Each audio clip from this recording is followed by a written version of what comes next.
The home inspector mentioned in his report that the CO2 detector was missing. So a CO2 detector has been installed here in this outlet in that open area between the bedrooms, and it is within 15 feet, actually just about 3 feet of that bedroom and about 8 feet of that one, and 12 feet from the master bedroom. So that's resolved.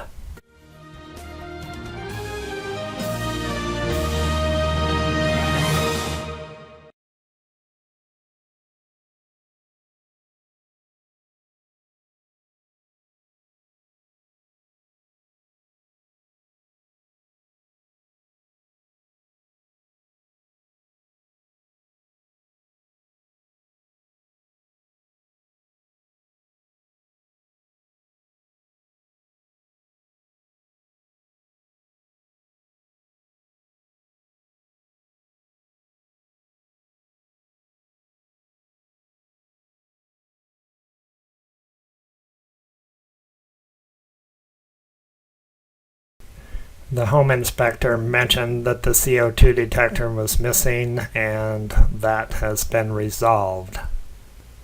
A CO2 detector has been installed within 15 feet of all 3 bedrooms up near the loft area in this outlet right here.